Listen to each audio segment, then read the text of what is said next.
자, 말씀 제목 같이 따라서 하겠습니다. 반드시 죄와 싸워야 합니다. 오늘은 사순절 복판을 지나가고 있는 중이고요. 일주일이 지나면 고난주간이 시작됩니다. 주님이 걸어가신 사순절과 고난의 의미가 뭘까? 그 사순절과 고난의 의미를 끌고 가고 있는 축을 형성하는 중요한 그 안에 담겨질 내용물이 뭘까? 그건 바로 죄입니다. 주님이 이 죄 때문에 고난을 당하셨고, 주님이 이 죄 때문에 사순절의 사명을 감당하신 거거든요. 그래서 반드시 사순절을 제대로 묵상하고 고난주간을 제대로 묵상하고, 그리고 죽음을 이기신 주님이 부활을 선포하신 그 이유와 명분을 얘기하려면 죄를 다루지 않고는 그걸 다룰 방법이 없어요. 그래서 오늘 우리가 죄를 묵상하게 될 겁니다. 죄는요, 사실 성도들에게 굉장히 중요한 문제입니다. 그러나 성도들에게는요, 반대로 이 죄라는 단어가 너무나 익숙해요. 그리고 때로는 이 죄라는 단어가 상투적으로 다가옵니다.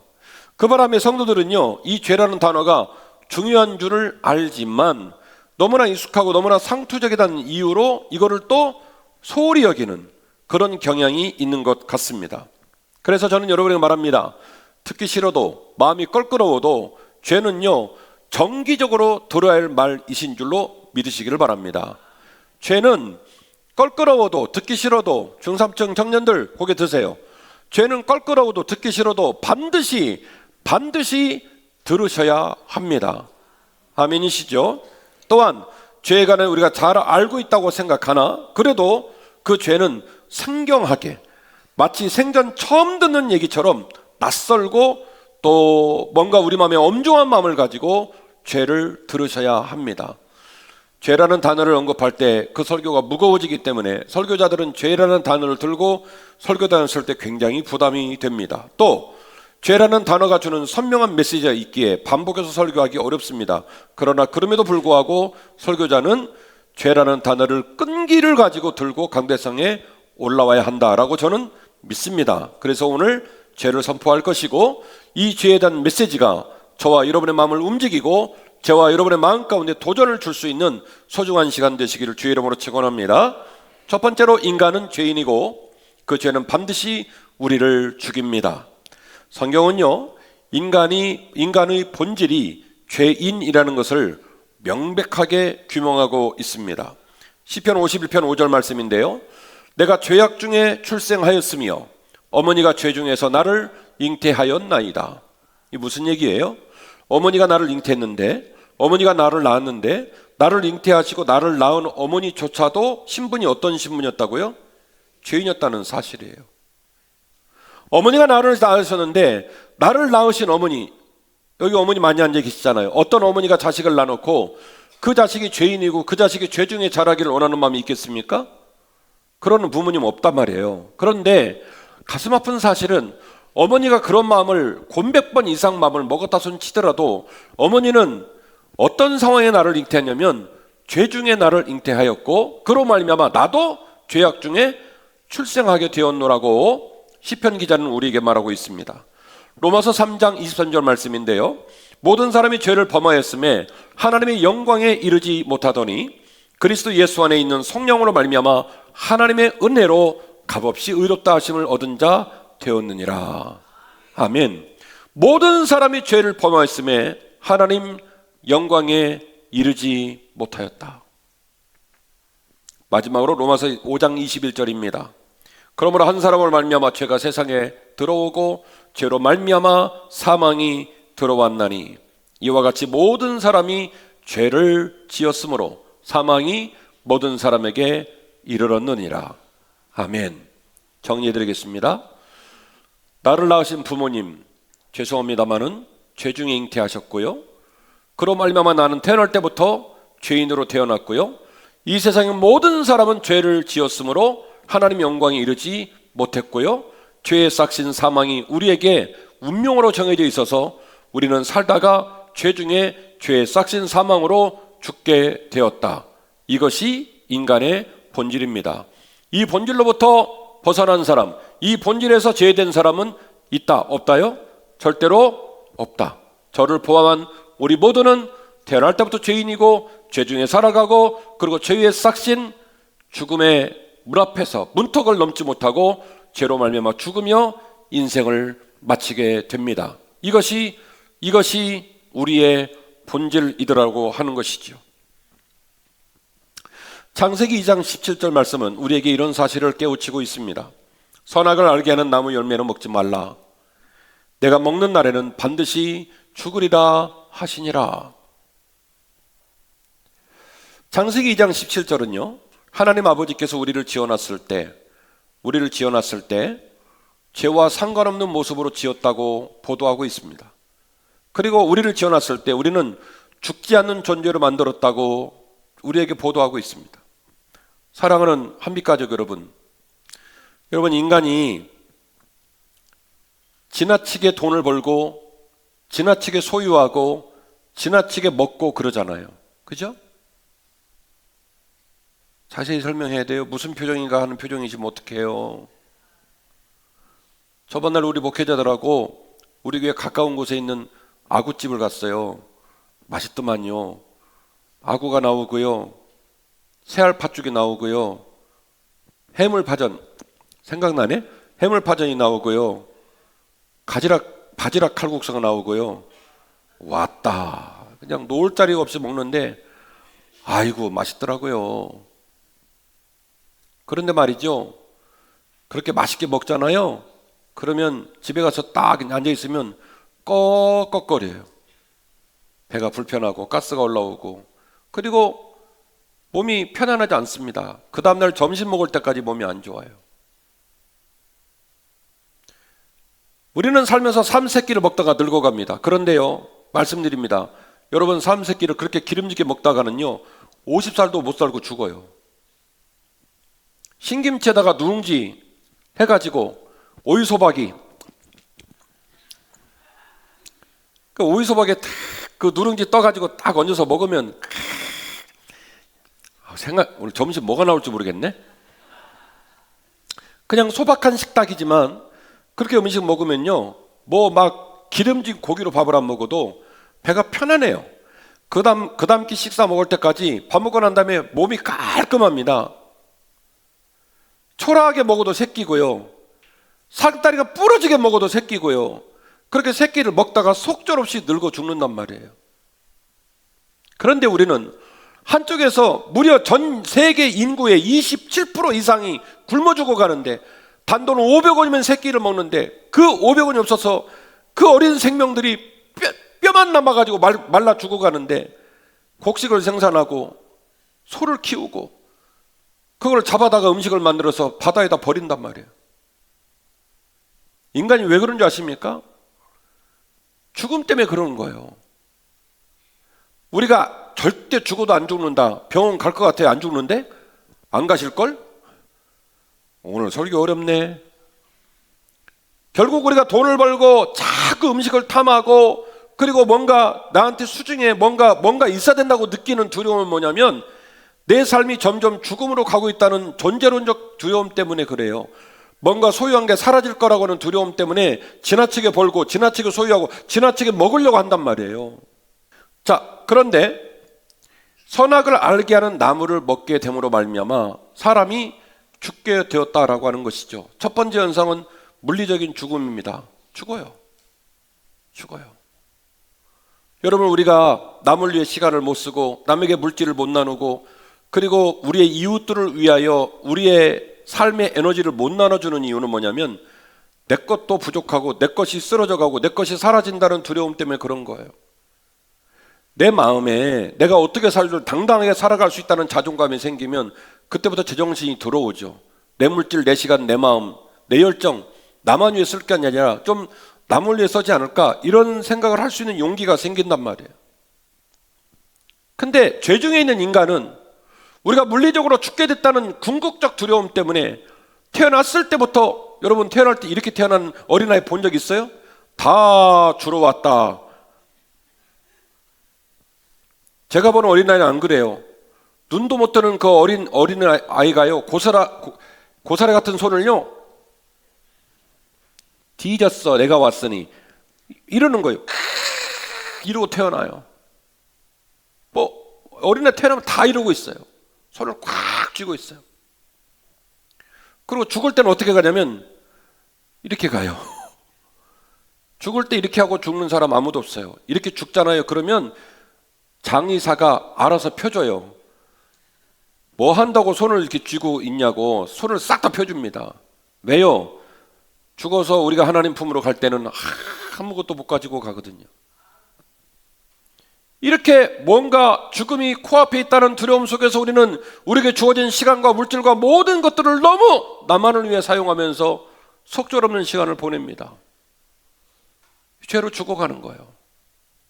두 번째로는 죄로 말미암아 죽게 되었다는 말에 중요한 의미가 있는데 하나님과 단절되는 거예요.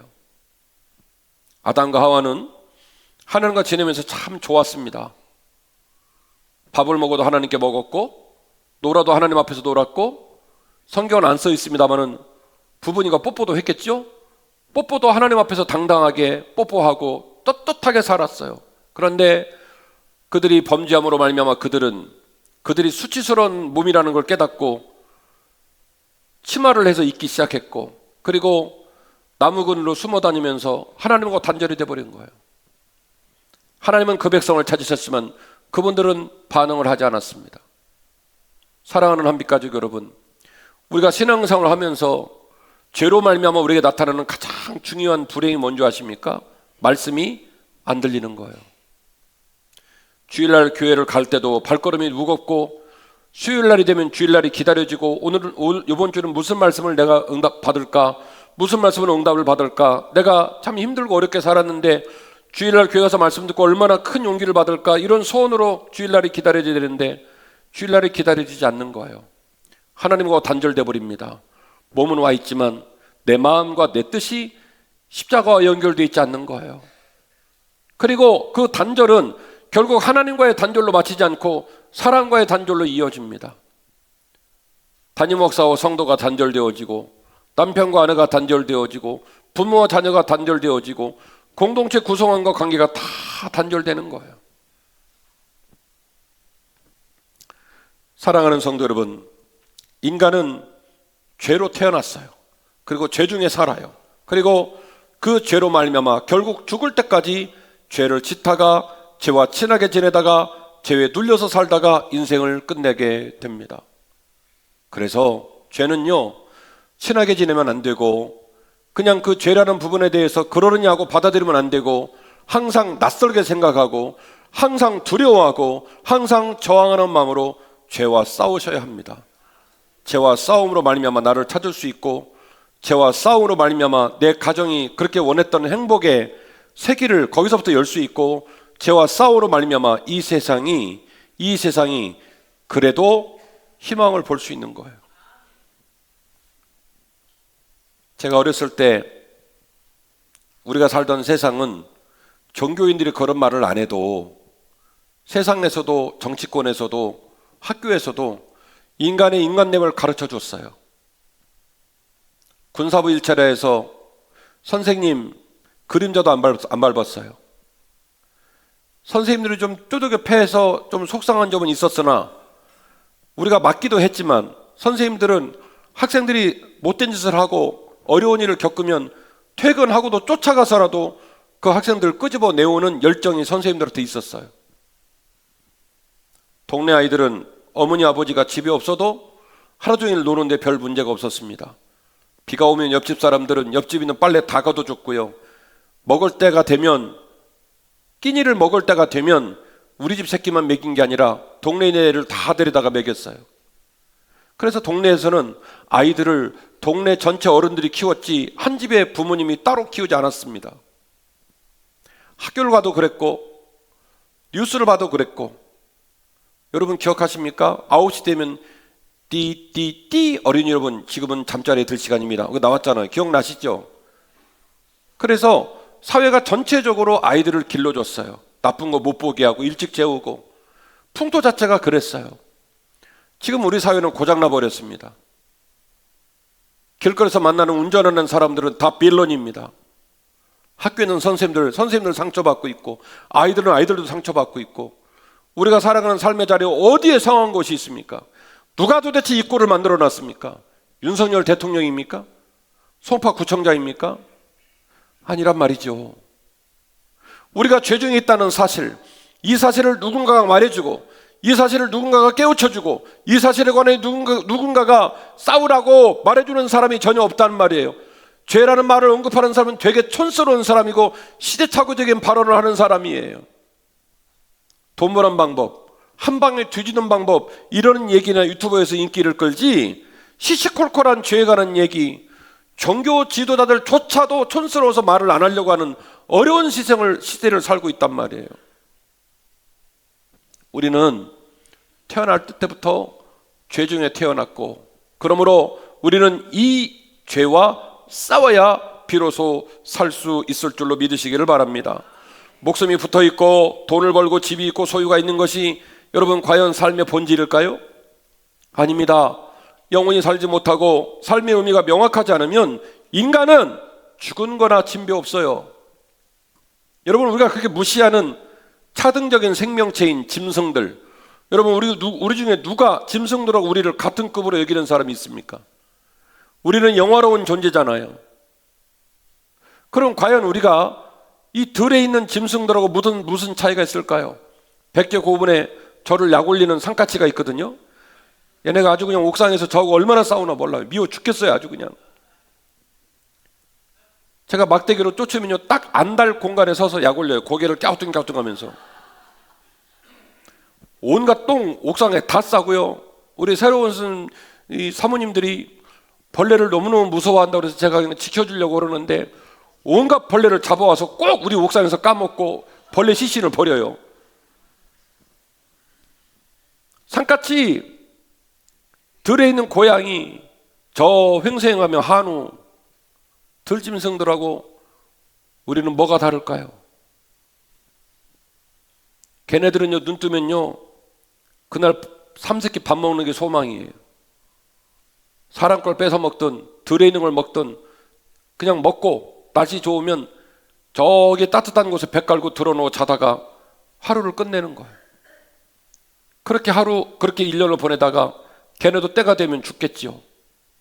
사랑하는 한빛가족 여러분, 우리가 짐승입니까?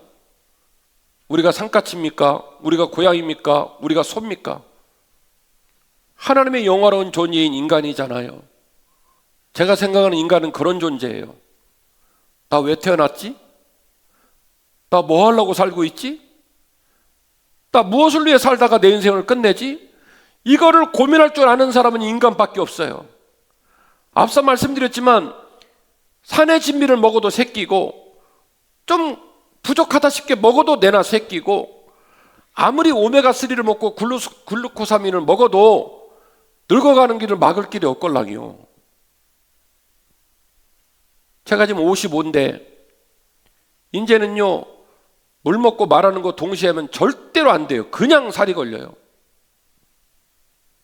너희들은 몰라. 어른들은 알 거고요. 이 밸브가 고장나가지고 그냥 물은 물만 먹고 좀 답답하더라도 기다리라고 물 다 먹고 난 다음에 밥 씹어서 넘긴 다음에 말을 해야지. 박형준 쌤이 그쵸? 먹다 말씀하시면 큰일 나죠. 이 밸브가 말을 안 들어서 그래요. 이빨 사이 다 벌어져 음식물 끼죠. 잘 때 코 드렁드렁 골죠. 똥배 나오죠. 머리 빠지죠. 안구 건유 쪽으로 계속 시력 떨어지죠. 속절없이 늙어가거든요. 밥 세끼 먹고 늙어가는 재정상 경험하다가 애통하면서 죽는 게 인생의 목적일까요? 늙어가는 건 막을 길은 없거든요. 그러면 저는 생각하는 거예요. 우리가 왜 인간일까? 왜 인간의 존엄함과 왜 인간의 영화로움이 있을까? 그건 단 하나밖에 없습니다. 나는 누굴까? 나 왜 살고 있을까? 어떻게 살아야 될까? 어떤 인간으로 살다가 내 인생을 끝내면 좋을까? 이거를 고민할 줄 아는 사람은 누구밖에 없냐면 인간밖에 없어요. 그리고 그 고민의 대척 지점에 뭐가 있냐면 죄가 있다는 거예요. 내가 누군지를 깨닫고 내가 어떻게 살아야 할지를 방향을 정하고 내 삶의 노력 끝에 참 잘 살았다, 한 번밖에 살 수 없는 인생인데 보람있게 살았다라고 끝을 낼 수 있는 가장 중요한 대척 지점에 뭐가 있냐면 죄가 있다는 거예요. 계시록 3장 19절입니다. 무릇 내가 사랑하는 자를 책망하여 징계하노니 그러므로 내가 열심을 내라 회개하라. 볼지어다 내가 문 밖에 서서 문을 두드리노니 누구든지 내 음성을 듣고 문을 열면 내가 그에게로 들어가 그로 더불어 먹고 그는 나로 더불어 먹으리라. 옛날에 교회 가면 교회 예배당 이렇게 옆에 이렇게 작품이 하나 걸려 있어서 기억나시죠? 그 인자하신 분이 수염이 길고 등 하나를 들고 있고 나무로 된 문이 있는데 그 문을 두드리는 모습이 있습니다. 여러분 그 그림을 보신 분들 기억을 하실지 모르겠지만 그 문은요 특징이 하나 있는데 바깥에 문고리가 없어요. 그 말은 무슨 얘기냐? 우리가 예배 마치고 나가는 저 출입문 있는 저런 문이 아니라는 거예요. 요한계시록 3장 20절에 말하고 있는 문은 무슨 문이냐면 마음에 있는 문이에요. 그래서 그 문은요 반드시 문을 두드리는 사람의 목소리를 듣고 어디서 열어야 되냐면 안에서 열어야 되거든요. 요한계시록 3장 말씀은 이런 말씀이에요. 소아시아의 라우디게라는 교회가 있는데 이 교회가 되게 잘 사는 땅에 있었대요. 안약을 개발하고 의술이 특출하고 그리고 이 의복, 천을 유통하는 데 있어서 굉장히 발달된 도시여가지고 여러 가지로 보았을 때 굉장히 잘 나가는 도시였대요. 그래서 그 교회 신자들은 예배를 드리러 오는데 그가 하나님과 관계를 맺는데 어떤 상황이 되고 말하냐면 차지도 아니하고 뜨겁지도 아니한 상황이 된 거죠. 왜요? 하나님 없이도 나는 사는데 별 문제가 없다. 그러니까 반응이 없는 거예요.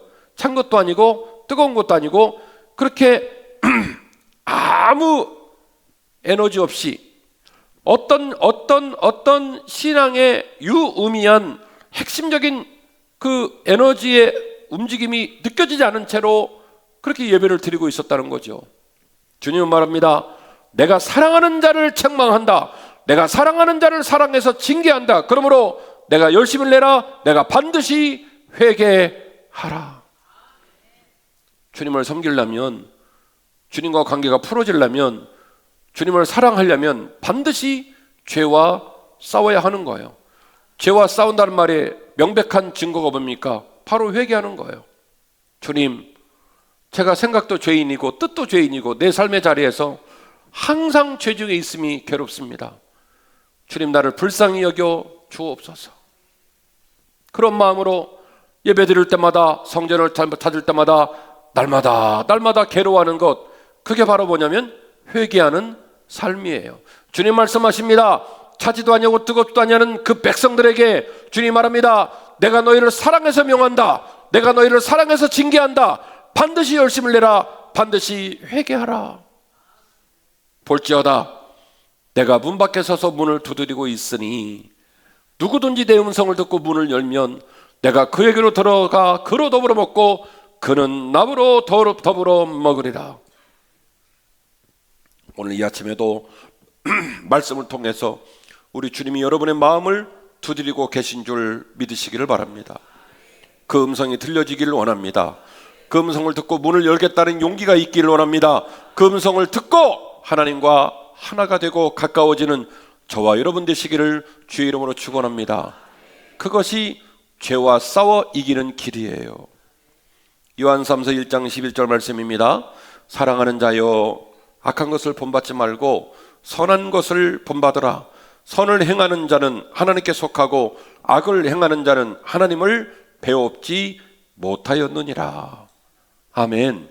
사랑하는 자여 악한 것을 본받지 말고 항상 선한 것을 본받으라. 선을 행하는 자는 비로소 하나님께 속하게 되고 악을 행하는 자는 절대로 하나님을 볼 수 없다. 여러분 고개 좀 들어주실래요? 우리가 하루하루를 살아가요.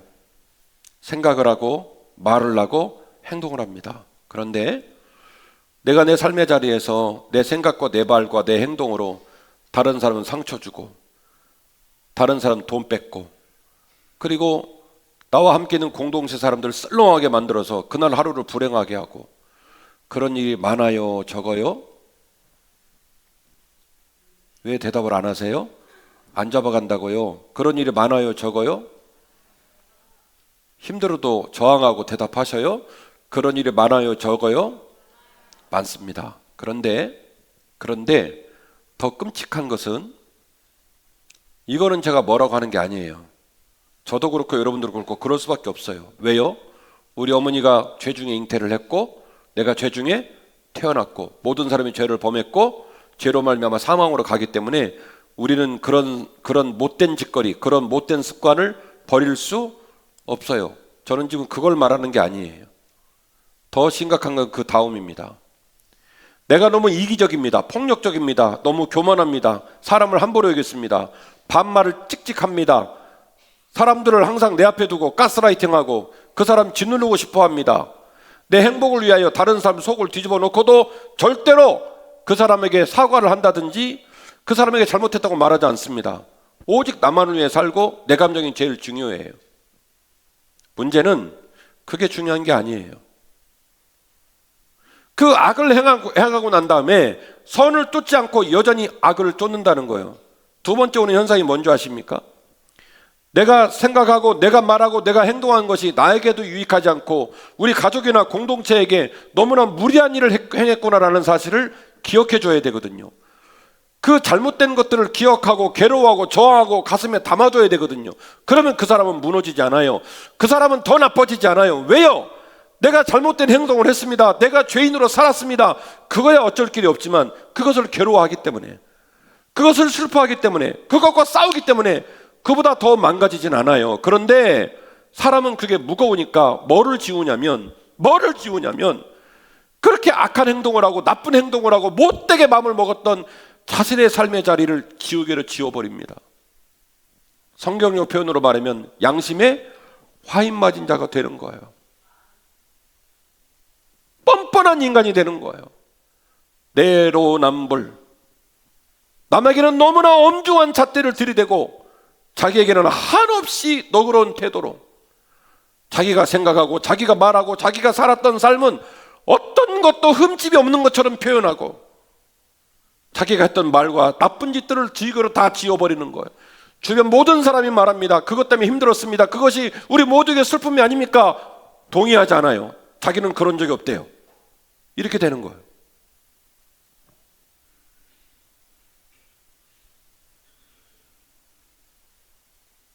사랑하는 한빛가족 여러분, 저하고 여러분은 죄 중에 태어났습니다. 죄 짓고 삽니다.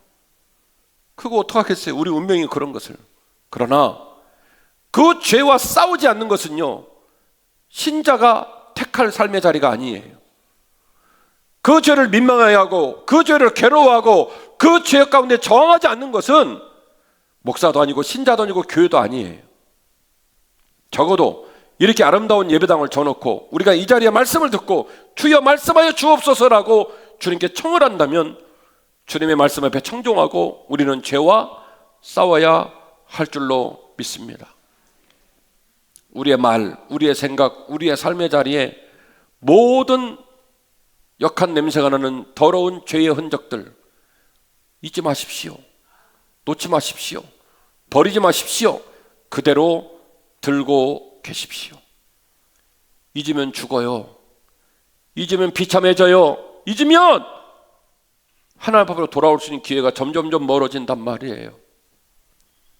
민망해하고 괴로워하고 슬퍼하고 어쩌면 내가 이렇게 말을 하고 이런 행동을 하고 이런 생각을 품었을까를 슬퍼하면 주께서 우리에게 새 길을 열어주실 거예요. 제 설교는 굉장히 구체적이에요. 듣기 힘드셔도 곰곰이 묵상해 보시고 곱씹어 보시기를 바랍니다. 우리가 죄인으로 사는 건 어쩔 길이 없지만 그러나 그 죄와 싸우는 것마저 포기하면 어떻게 거기서 희망을 말할 수 있겠습니까? 어떻게 거기서 새 길을 낼 수 있겠습니까? 잘못할 수 있죠. 잘못 말할 수 있죠. 잘못 마음에 품을 수 있죠. 잘못된 결과물을 낼 수 있죠. 그것만으로도 얼마나 민망할 일인데 그걸 계속해서 반복하고 그걸 떳떳하다고 생각하고 계속 그럴 거라고 결심을 합니까? 그건 아니잖아요. 사랑하는 자여, 악한 것을 본받지 말고 선한 것을 본받으라. 선을 행하는 자는 하나님께 속하고 악을 행하는 자는 하나님을 배웁지 못하느니라. 여기까지 따라오셨으면 우리가 죄 중에 태어났다는 것, 그 죄와 싸워야 한다는 것 모두 공감하실 줄로 믿습니다. 설교를 마치면서 이제 남은 과제는 하나밖에 없습니다. 그렇다면 어떻게 싸워야 할 것인가? 어떻게 싸워서 우리가 승리할 것인가? 이 얘기하면 설교 마칠 수 있습니다.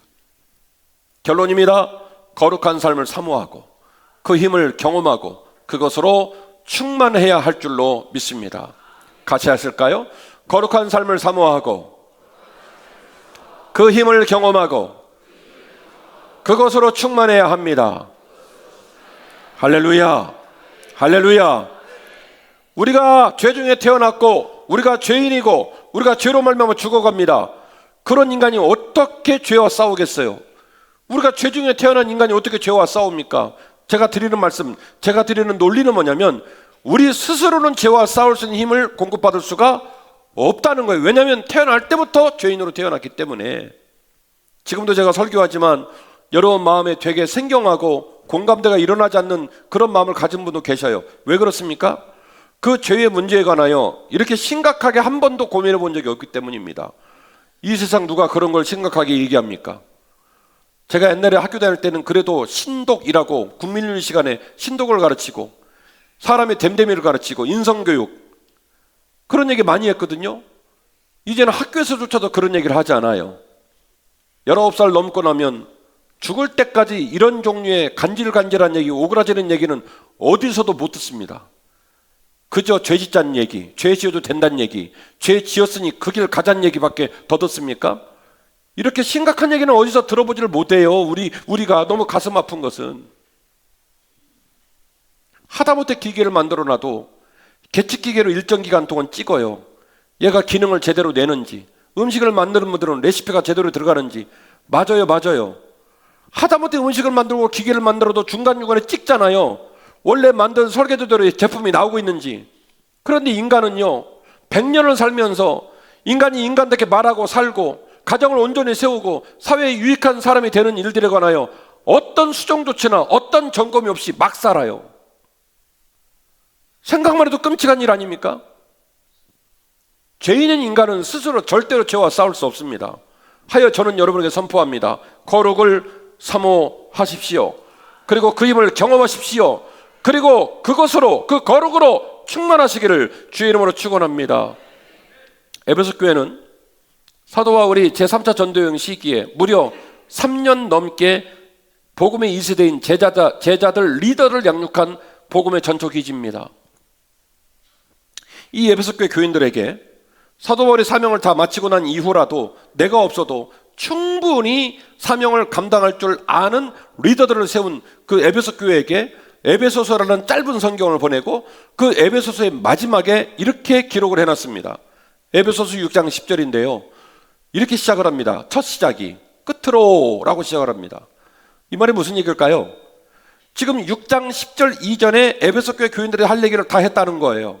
다 했는데 이 모든 이야기를 넘어서는 이 모든 이야기의 가장 중요한 마지막 할 얘기가 있다는 거예요. 그래서 이 문장이 어떻게 시작되냐면 끝으로 라고 시작을 해요. 끝으로 내가 마지막으로 한 가지 말할 게 있다. 끝으로 너희가 주 안에서 그의 힘의 능력으로 강건해져야 한다. 할렐루야. 제가 아까 그랬죠? 거룩을 사모해라. 그것이 죄와 싸울 수 있는 구체적인 방법이다. 어떻게 싸울 것인가? 이 구체적인 방법을 제안합니다. 거룩을 사모하십시오.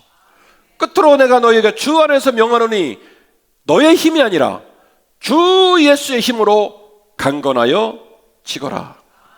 마귀의 관계를 능히 대적하기 위하여 하나님의 전신갑주를 입으라.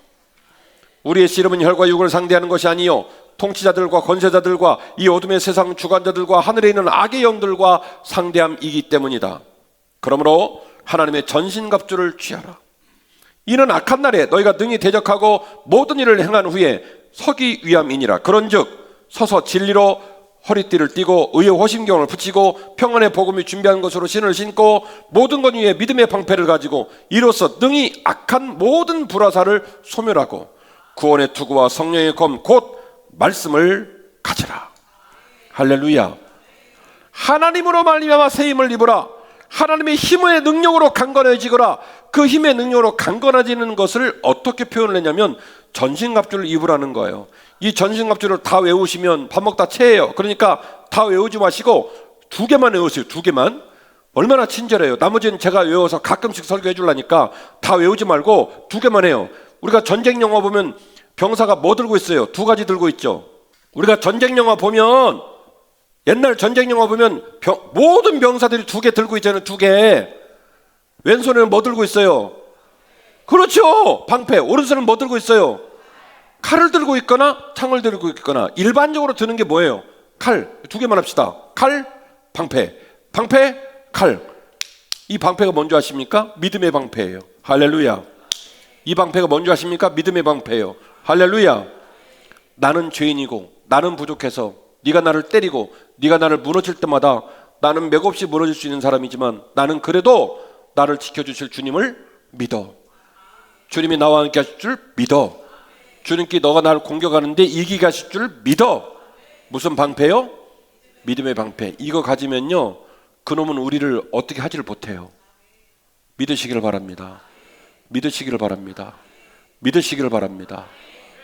제가 누누이 말씀드렸잖아요. 저 어렸을 때 우리 민우가 그 전원주택 가가지고 송아지 마른 개 앞에서 막 개를 약 올렸다고요. 야 이놈아 나랑 싸우자 뭐 덤벼라 뭐 제가 미쳤나 그랬더니 그렇게 시비를 걸면서 누구를 보더라고요?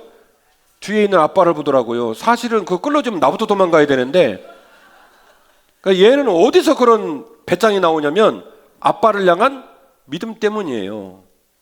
나한테 무슨 일을 벌어지면 우리 아빠는 우리 아빠 등 다 긁히고 피가 나도 누구는 지킨다? 머리도 좋아. 네, 나는 지킨다. 믿음은요 어떤 맹수 같은 악과의 싸움, 사탄과의 싸움에서 우리를 지킬 수 있는 방패예요. 손에 뭘 드시라고요? 아니 그러니까 네, 믿음의 방패를 들고 그 다음에 이제 뚫고 가야죠. 뚫고 가야죠. 뭘 들어요? 성령의 검, 말씀의 검, 성령의 검, 말씀의 검. 친절하죠? 이것도 못 외우면 점심 드시면 안 돼. 나머지는 제가 가끔 설교해 줄 거니까 2개만 정리하자고요. 뭐 하라고요? 믿음의 방패, 말씀의 검. 믿음의 방패, 성령의 검. 센스. 성령의 검 곧 말씀을 가지라. 그러니까 성령 니꼬르 말씀. 성령의 검, 말씀의 검. 이 검은 끝나요. 시편 119편 105절 말씀이죠. 주의 말씀은 내 발의 등이요 내 길에 빛이십니다. 할렐루야. 빛이 있으면요 우리는 사물을 분간할 수 있어요. 빛이 있으면 비로소 다 알 수 있어요. 네, 빛이 있으면 다 볼 수 있어요. 빛이 있으면 다 해결이 돼요. 근데 빛이 없으면요 뭐가 어떻게든지 모르고 그냥 막 살아요. 주의 말씀의 검, 주의 성령의 검, 그 말씀의 검, 그 성령의 검이 우리로 하여금 길을 보여줍니다. 새 길을 열어줍니다. 예수 믿는 신자답게 살 수 있도록 우리를 이끌어 갑니다. 방패는 믿음의 방패, 칼은 성령의 검, 말씀의 검 들고 가는 거예요. 이것이 죄와 싸울 수 있는 비결입니다. 오늘 우리 부목사님 읽어준 본문이죠.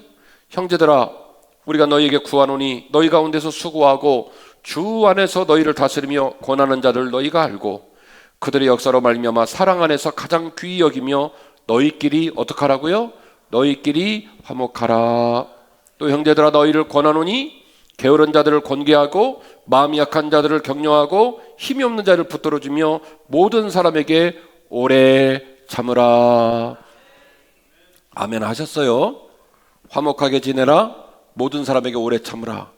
근데 여러분의 얼굴을 배우니 그렇게 안 하실 것 같아. 웬만하면 너희가 모여서 밥 먹고 청소하고 몸얘기를 돌보고 전도하고 사명을 감당할 때 서로를 소중히 여겨주고 화목하거라. 모든 사람에게 좀 너그럽게 용서하면서 살아라. 쉬워요 어려워요? 쉬워요 어려워요? 쉬워요 어려워요? 어려워요. 그래서 말합니다. 삼가 누가 누구에게든지 악으로 악을 갚지 말게 하고 서로 대하든지 모든 사람을 대하든지 항상 선을 따르라. 재밌죠? 그러니까 서로 화목하고 서로의 약함을 보듬어줘서 기다려주고 격려하는 삶은 역시 그 힘의 어떤 배태되는 힘이 어디서 발생하냐면 죄와 싸우는 삶에서 발생을 한다는 거예요. 그러니까 오늘 지금 죄라는 단어로 제가 말씀을 쭉 연결시켜 오는 거예요. 지금 결국 네 안에 악한 것을 싫어하고 악과 싸우고 선을 추구하고자 하는 방향성을 정해서 그것이 빛이 되지 아니하면 화목할 수도 없고, 그것이 빛이 되지 않냐면 너희들이 누군가를 용납할 수도 없다는 거예요. 그걸 할 수 있는 힘이 생기지 않는다는 거예요. 그래서 말합니다. 삼가 누가 누구에게든지 악으로 악을 갚지 말게 하고 오직 서로 대하든지 모든 사람을 대하든지 항상 선을 따르라. 항상 기뻐하라. 쉬지 말고 기도하라. 범사에 감사하라. 이것이 그리스도 예수 안에서 너희를 향하신 하나님의 뜻이니라. 아멘. 저와 여러분이 올 한 해를 지내며 항상 기뻐하기를 바랍니다. 쉬지 말고 기도하기를 바랍니다. 범사에 감사하기를 바랍니다. 이 모든 일들을 해낼 수 있는 이 저력, 이 모든 일의 출발점이 어디냐면 악과 싸우는 곳에 있고 죄와 싸우는 곳에 있고 선을 쫓는 삶에서 시작이 되어집니다. 우리는 죄인입니다. 이 사실을 견지하고 잊지 않아야 우리는 하나님과도 화해할 수 있고 사람과도 화해할 수 있습니다. 우리의 생각과 판단을 의심하고 우리의 마음과 몸을 낮추며 하나님의 선하신 인도하심을 간구하는 저와 여러분 되기를 바랍니다. 이 자리에 다시 선언합니다. 신앙이 있노라 말하고 주님을 사랑한다고 말하고 주님께서 지금도 여러분을 이끌어 가신다고 입을 열어 말하면 조심하세요. 책임감을 갖고 그런 말을 입에 담으십시오. 하나님이 사랑하는 사람은요, 하나님과 화해하는 사람이고요, 하나님과 화해하는 사람은 반드시 누구와도 화해하냐면 사람과도 화해합니다. 우리 마음속을 들여다봐야 돼요. 내가 나만 사랑하는지, 내가 남도 존중하고 남을 사랑할 수 있는 힘이 하나님으로부터 오는지 곰곰이 돌아다 보셔야 합니다. 우리는 새로움을 사모해야 됩니다. 내 영혼이 살고 내 영혼이 말씀과 은혜로 충만하면 고단하고 힘든 인생 얼마든지 행복하게 완주할 수 있습니다. 손에 믿음의 방패를 들고 성령의 검, 말씀의 검을 들으시기를 주의 이름으로 축원합니다. 그 말씀이, 그 영혼이, 우리의 영혼이 말씀과 은혜로 충만하면 두렵고 어려운 인생이지만 넉넉히 새로움을 향해 도전할 수 있을 줄로 믿으시기를 바랍니다. 우리 교회는 오늘 이후로 죄와 싸우고 행복을 사모해야 합니다.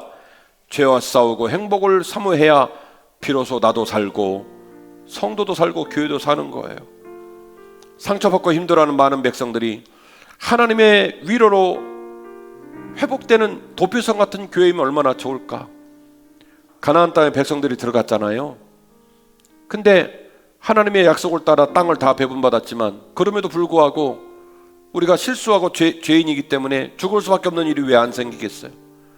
하나님은 놀라운 시스템을 만듭니다. 도피성 시스템을 만들어요. 요단 좌편에 3개, 요단 우편에 3개. 우리가 더 깊이에서 함께 말씀을 나눴던 것처럼, 교다통에서 말씀을 나눴던 것처럼 좌우 사방으로 움직이면 반드시 일정한 거리를 가면 도피할 수 있는 도피성을 마련해 줬어요. 심지어 고대사의 문헌을 보면요, 도피성으로 가는 길에 대해 이정표를 크게 만들어 놨대요. 그거 못 찾을까 봐. 그래서 요단 서편에 3개, 요단 동편에 3개, 총 6개 도피성을 만들고 그 도피성이 죽을 수밖에 없는 사람을 살리는 역할을 했어요. 우리 교회가 이 시대의 도피성 되기를 간절히 원합니다. 찢기고 상하고 깨진 사람들이 우리 교회 와서 좀 쉬고 위로를 얻고 회복될 수 있는 그런 교회이었으면 좋겠어요. 어두운 인생의 한 줄기 빗줄기가 되어 세상에 있으나 세상에 섞이지 않고 세상을 넉넉히 이기는 그런 멋진 방주 같은 교회이었으면 좋겠습니다.